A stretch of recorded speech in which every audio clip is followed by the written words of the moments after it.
বলো কেমন? লাশ কবরে নেওয়ার আগে সুন্দর করে গোসল করানোর জন্য নিয়ে যাবে তোমার লাশ। হাদিসের ভিতরে পরে দেখলাম, শুনে নাও, লাশটাকে যখন খাটের উপর থেকে মাটিতে, ঠান্ডা মাটিতে শোয়ানো হয়, মুর্দা ব্যক্তি বিনয় করে করে সুন্দর করে ডাক দেয়, বলে আমার সন্তান তুমি কোথায়? আমার বিবি তুমি কোথায়? এত সুন্দর করে বাড়ি বানাইলাম, খাট বানাইলাম রে বিবি, খাটের উপর থেকে কেন তুমি মাটিতে আমাকে শোয়াই দিলা? কত ঠান্ডা মাটি, একটাবার কি তুমি চিন্তা করে দেখেছো কেন মাটির উপর আমাকে তুমি শোয়াই দিলাম? কোনো কথা শুনলাম না। আমি রঙিন কাপড় পরেছি প্রিয় ভাইয়েরা, এই কাপড়টা কিন্তু আমার শরীরে আর রাখবে না। হাজী সাহেবের জুব্বা কিন্তু আর রাখবে না, হাফিজ ভাইয়ের জুব্বাটা কিন্তু রাখবে না। সুন্দর করে কাপড়টা খুলে একটা বাড়ির পুরাতন চাদর আমার গায়ের উপরে দিয়ে ঢেকে দেওয়া হবে, পানির ভিতরে বড়ই পাতা দিয়ে চুলার উপরে উঠায়া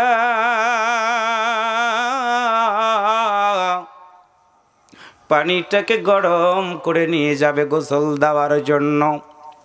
কিতাবের ভিতরে পড়ে দেখলাম, শুনে না মুসলমানেরা, মুর্দা ব্যক্তির বডিতে যখন গোসলকারীরা গরম পানিটা ঢালার জন্য প্রথমত পানিটা গোসল করানোর জন্য নিয়ে যায়, মুর্দা ব্যক্তি গোসলকারীদের দিকে লক্ষ্য করে বলে, না গো না, গরম পানিটা আমার শরীরের উপরে ঢেলো না তোমরা, এমন গরম পানি আমার শরীরে ঢেলো না।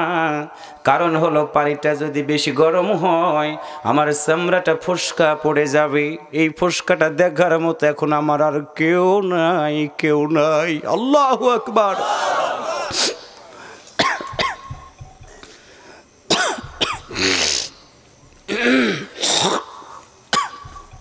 পোকা, পানি আছে? আল্লাহর বান্দারা, মুর্দা ব্যক্তি কান্না করা শুরু করে দিবে, এমন সময় গোসলকারীরা শরীরের উপরে ঠান্ডা পানিটা ঢালবে না, গরম পানি ঢালবে, সুন্দর করে কাফন পরানো হবে, ইমাম সাহেবের সামনে আনা হবে লাশ। সব দলের ভাইয়েরা আমরা দাঁড়ায় যাব গো। এইখানে আপনাদের মনে রাখা দরকার, জানাজা তাদের সুন্দর হবে, ওয়াল্লাযীনা আমানু, যাদের ঈমান থাকবে। মৃত্যু মানুষ যখন করবে, একটা সূত্র আপনাদের বলে দিয়ে গেলাম, মানুষ মরে যাওয়ার পরে চেহারার দিকে তাকায় দেখবেন, যদি মানুষটা আমার মতো কালো হয়, যদি দেখবেন মৃত্যুর পরে চেহারাটা হলুদ বর্ণ হয়ে গেছে, হলুদ বর্ণ হয়ে গেছে, আল্লাহর নবী বলেছেন মৃত্যুবরণ করার পরে যার চেহারাটা হলুদ বর্ণ হবে গো, ওই ব্যক্তিটা 100% ঈমান নিয়ে মৃত্যুবরণ করেছে। সুবহানাল্লাহ বলেন। অনেক মানুষের চেহারা কিন্তু সুন্দর থাকে, মরে যাওয়ার পরে দেখবেন তার চেহারাটা কালো হয়ে গেছে, মৃত্যুর সময়টা এত কঠিন হবে, আজরাইলের চেহারা দেখা মাত্র মানুষগুলোর পেশাব পায়খানা হয়ে যায়। গোসল করানো হয় কেন মৃত ব্যক্তিকে? অন্য কোনো কারণ না, কারণ হলো একটা, মালাকুল মউতের ফেরেশতাকে দেখে আল্লাহর বান্দাটার জ্ঞান হারায়া ফেলে, পেশাব পায়খানা বের হয়ে যায়, এমনকি আমার বাইরে আরও কিছু বের হয়ে যায়। এই জন্য ইমানদার ব্যক্তি যারা হয় তারা কিন্তু মৃত্যুবরণ করার আগে দেখবেন মুস্কি মুস্কি হাসি দেয়।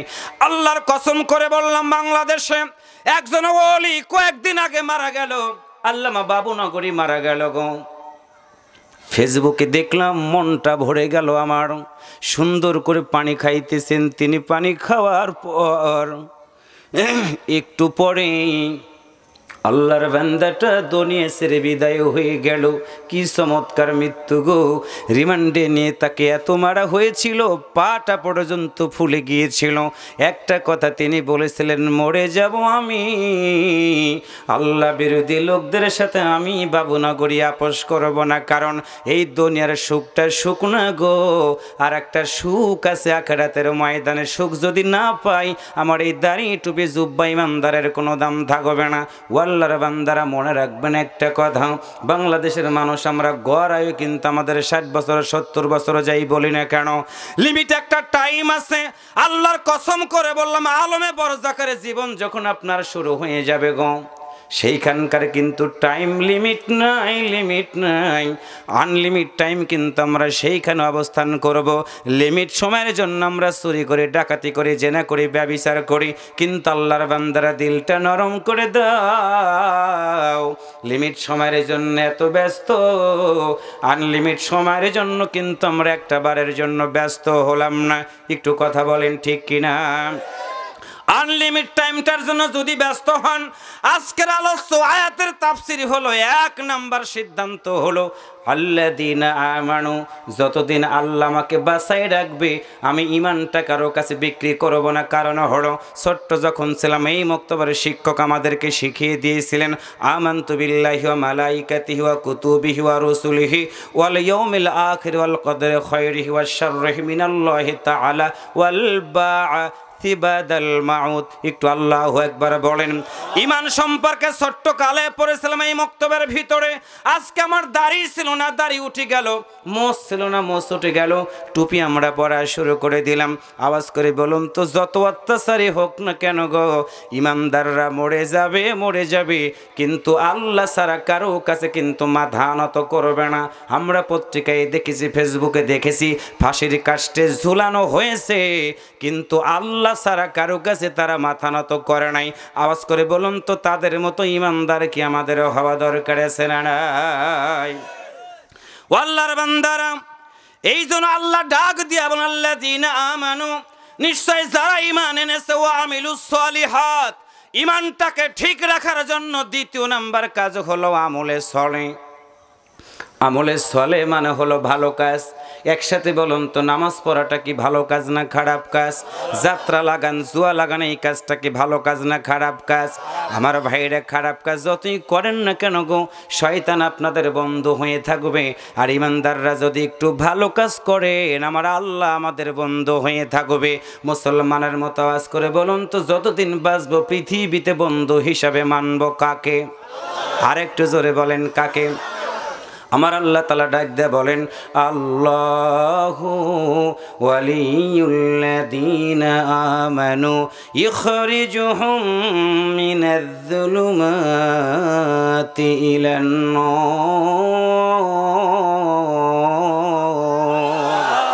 আল্লাহ বলেন, রাসূল বলে দাও, যতদিন পৃথিবীতে বাঁচবা তুমি আল্লাহ ছাড়া কাউকে বন্ধু বানাবা না। আওয়াজ করে বলুন তো, আমাদের একমাত্র বন্ধুকে? আল্লাহ বলেন, ও নবী, আমার মতো আল্লাহকে যারা বন্ধু বানাবে, ইখরিজুহুম, আমি তাদেরকে বের করে আনবো, মিনাজ-যুলুমাতি ইলান-নূর, অন্ধকার থেকে আলোর দিকে। অন্ধকার মানে হলো তাগুত শক্তি, আল্লাহ বিরোধী, কোরআন বিরোধী। আর নূর মানে হলো আল্লাহর দেওয়া জীবন ব্যবস্থা, হলো আল কোরআন। আওয়াজ করে বলুন তো, মরে যাব, শহীদ হয়ে যাব, কিন্তু আল্লাহর কোরআনটা কোনো জালিমদের বাইরে নিচে কিন্তু আমরা ফেলতে দিব না। একটাই হলো কারণ, বলেন তো, আমাদের ঈমান আছে না নাই? ঈমান যতদিন আছে, ঈমান যতদিন থাকবে, জেলে জুলুম অত্যাচার নির্যাতন যতই করা হোক না কেন, এমনকি ফাঁসির কাস্টেও যদি ঝুলানো হোক না কেন, আল্লাহর কসম করে বললাম, মুসলমানেরা মরে যাবে, কিন্তু বাতিলের কাছে মাথা নত করবে না। কারণ হলো এই জীবনটা জীবন না, আর একটা কিন্তু জীবন আছে। ওই জীবন সম্পর্কে আল্লাহ তাআলা বলেন, ইন্নাল্লাযীনা আমানু وعملوا الصالحات لهم جنات تجري من تحتها الأنهار ذلك الفوز الكبير।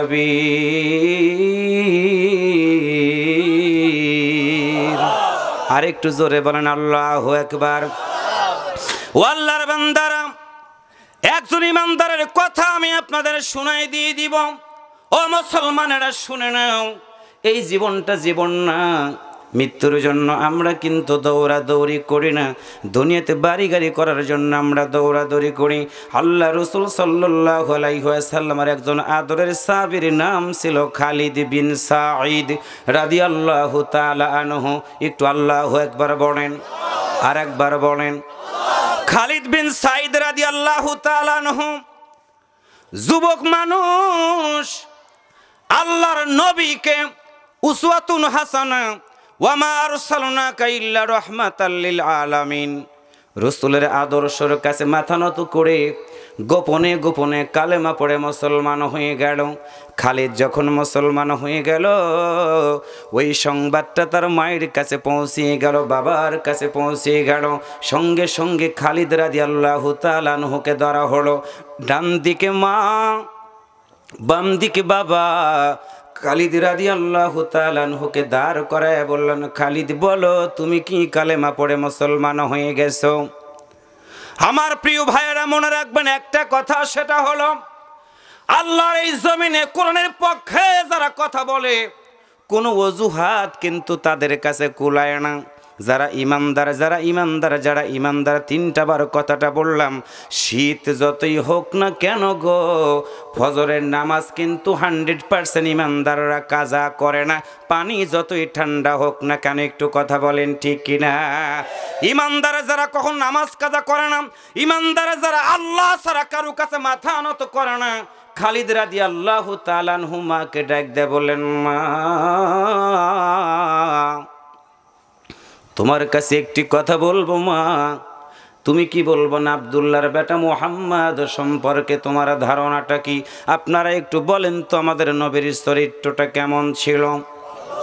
আর একটু জোরে বলা দরকার।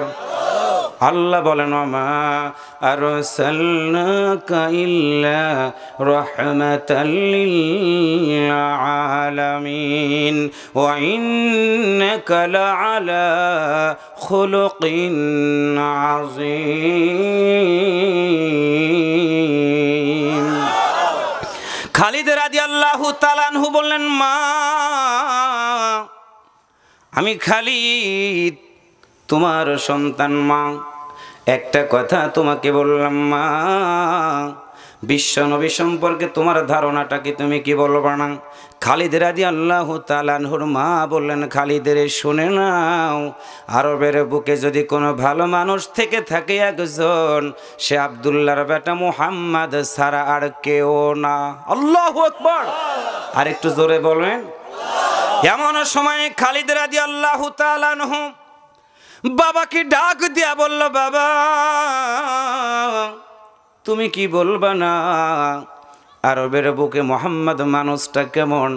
খালিদ রাদিয়াল্লাহু তাআলা আনহুর বাবা সাঈদ রাদিয়াল্লাহু তাআলা আনহু বললেন, ও আমার খালিদের শুনে নাও। তখন সাঈদ কালেমা পড়ে মুসলমান হয় নাই।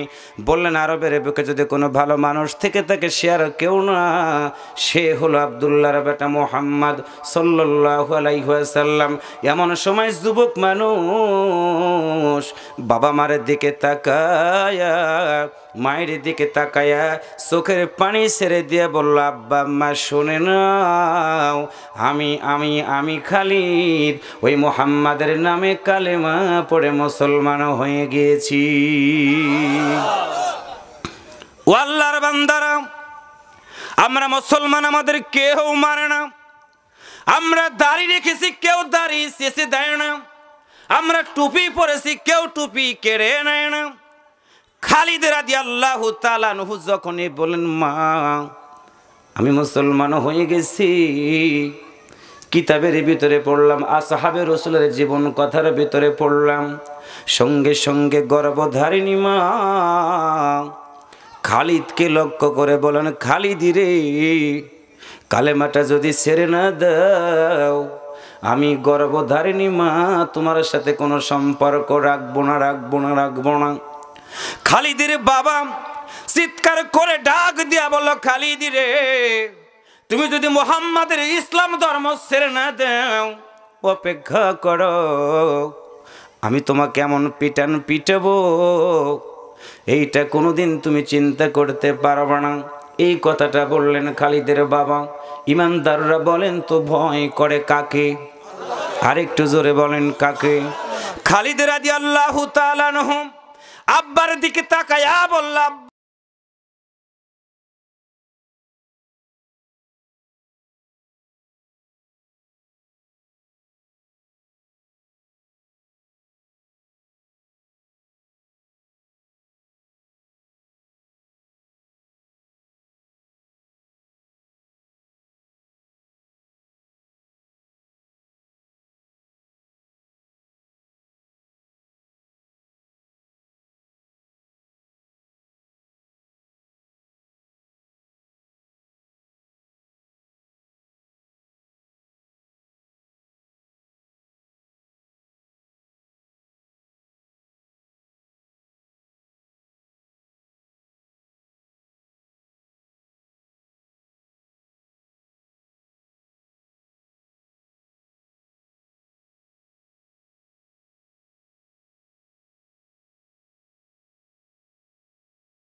চলে আওয়াজ করে বলুন তো, খালিদের মতো ঈমানটা কি আমাদের রাখা দরকার আছে না নাই? ও আল্লাহর বান্দারা, আবেগ দিয়ে কোনো কিছু আমরা জানবো না, বিবেক দিয়ে বুঝবো, সিদ্ধান্ত নিব। কারণ হলো এই জীবনটা কিন্তু জীবন, আর একটা জীবন আছে। ওই জীবনে যদি শান্তি পেতে চাই, আওয়াজ করে বলুন তো, ঈমান আমাদের ঠিক রাখা দরকার আছে নাই? ঈমান যদি আমরা ঠিক রেখে মরে যেতে পারি, বললাম আমার লাশটাকে সুন্দর করে কবরের ভিতরে নামানো হবে, আমার হাফিজ ভাই জানাজা নামাজ পড়াবে, সবাই মানুষগুলো মিলে 3 মুষ্টি মাটি আমার কবরের ভিতরে দিয়ে চলে আসবে। কবরটাকে ছেড়ে দিয়ে যখন চলে আসবে, মুসলমানরা শুনে নাও, কেউ কারো কবরে যাবে না। আমলটা যদি তোমার ভালো থাকে গো, আজকের তাফসীরটা যদি ভালো করে মনে রাখতে পারো, ওই কবরের ভিতরে তোমার মা নাই, তোমার বাবা নাই, তোমার কোনো নেতা কবরের ভিতরে থাকবে না। তোমাকে কবরের ভিতরে রেখে দিয়ে আসা মাত্র আল্লাহর ফেরেশতারা এসে তোমাকে প্রশ্ন করবে। আল্লাহর নবীর ছবিটা তোমার কবরের ভিতরে দেখায়া প্রশ্ন করবে, আল্লাহর বান্দা, দুনিয়ার জীবন শেষ করে তুমি কবরের জীবনে এসেছো, আমি একটা প্রশ্ন তোমাকে করব, জবাব দাও। মান হাযা রাজুলুন, বলো লোকটিকে। আল্লাহর নবীকে আমরা কোনোদিন দেখি নাই। আল্লাহর কসম করে বললাম, যদি ঈমান ঠিক রেখে আমলের সলের পাল্লাটা ভারী করে যদি কবরের ভিতরে যেতে পারেন গো, আল্লাহর ফেরেশতা যখন বলবে মান হাযা রাজুলুন, লোকটাকে, সঙ্গে সঙ্গে আপনার অটোমেটিকলি জবান থেকে বের হয়ে যাবে হাযা রাজুলুন মুহাম্মাদুর রাসূলুল্লাহ সাল্লাল্লাহু আলাইহি ওয়াসাল্লাম। মুসলমানের মতো একটু আওয়াজ করে বলুন আল্লাহু আকবার, আর একটু জোরে বলেন আল্লাহু আকবার। আমরা যখনই বলবো হাযা রাজুলুন মুহাম্মাদুর রাসূলুল্লাহ সাল্লাল্লাহু আলাইহি ওয়াসাল্লাম, আল্লাহ রাসূলকে জিজ্ঞাসা করা হবে, ও নবী, তুমি কি বলে দিবা না কবরের ব্যক্তিটা তোমার মতো নবীকে তো চিনে ফেলে দিল, তুমি কি বলবা না ওই লোকটাকে তুমি কি চেনো? আল্লাহর নবী তখন ডাক দিয়ে বলবে, আল্লাহর ফেরেশতা শুনে নাও, কবরের ব্যক্তি তোরকারে যেই ব্যক্তিটা, তিনি হলেন আমি নবীর দলের লোক। সুবহানাল্লাহ। আল্লাহ রাসূল যদি বলে ওই কবরের ব্যক্তিটা আমি নবীর দলের লোক, এমনই সময় আল্লাহর পক্ষ থেকে আয়াত ভেসে আসবে, ইয়া আইয়াতুহান নাফসুল মুতমাইন্না ইরজি ইলা রাব্বিকি রাদিয়াতাম মারদিয়া ফাদখুলি ফি ইবাদি ওয়াদখুলি জান্নাতি। আল্লাহু আকবার। ও আল্লাহর বান্দার, আজকের জীবন আমাদের একদিন শেষ হয়ে যাবে। সাদা কাফন পরে যখন কবরের ভিতরে আমাদেরকে রেখে দিয়ে আসবে, আল্লাহর নবী যদি আমাদেরকে তার দলের লোক বলে পরিচয় দেয়, ওই দিন আমরা 100% আল্লাহর জান্নাতের ভিতরে যেতে পারবো। সুতরাং আজকের এই মাহফিল থেকে সব দলের মুসলমানদেরকে একটা সিদ্ধান্ত নিয়ে বাড়িতে ফিরে যাব। আল্লাহর এই জমিনে কতদিন বাঁচবো আমি জানি না, কতদিন কোরআনের কথা বলতে পারবো জানি না, আপনারাও কতদিন কোরআনুল কারিমের মাহফিলে আসতে পারবেন, বসতে পারবেন জানি না। তবে আজকের এই মাহফিল থেকে একটা সিদ্ধান্ত নিয়ে বাড়িতে ফিরে যান। 100% আমাদের জীবনের জন্য শেষ মাহফিল এটা হতে পারে, এটা জীবনের শেষ মাহফিল মনে করে একটাই টার্গেট, একটাই সিদ্ধান্ত, যতদিন আমার আল্লাহ তাআলা বাঁচায় রাখবে, আল্লাহর নবী ছাড়া কাউকে নেতা হিসাবে মানব না, আল্লাহকে রব ছাড়া কাউকে রব হিসাবে মানব না, আল্লাহর কোরআন ছাড়া জীবনের কোনো গ্রন্থটাকে দামি গ্রন্থ বলে দাবি করব না। 3টা জিনিস, 1 নাম্বার হলো আল্লাহকে রব, 2 নাম্বার হলো বিশ্বনবীকে নবী এবং নেতা, 3 নাম্বার হলো আল্লাহর কোরআনটাকে জীবনের চেয়ে বেশি ভালোবেসে সংবিধান হিসেবে যদি মরে যেতে পারেন, আল্লাহর কসম করে বললাম, আমার আল্লাহ তাআলা আল্লাহর ওই জান্নাতের মেহমান বানায় দিবে। আল্লাহর জান্নাতে আমরা যদি যেতে চাই, আজকের এই মাহফিল থেকে কাঁধে কাঁধ হাতে হাত দিয়েই একটাই সিদ্ধান্ত, মরে যাব, শহীদ হয়ে যাব, কিন্তু আল্লাহর কোরআন ছাড়া অন্য কোনো কিছু মানব না, মানব না, মানব না। কারা কারা আল্লাহর কোরআন মানতে রাজি আছেন? দুহাত তুলে আমার আল্লাহকে দেখায়া দেন। হাত নামান, হাত নামান। যতদিন বাঁচবো একসাথে বলেন তো, আল্লাহর কোরআনের পক্ষে থাকা দরকার আছে না নাই?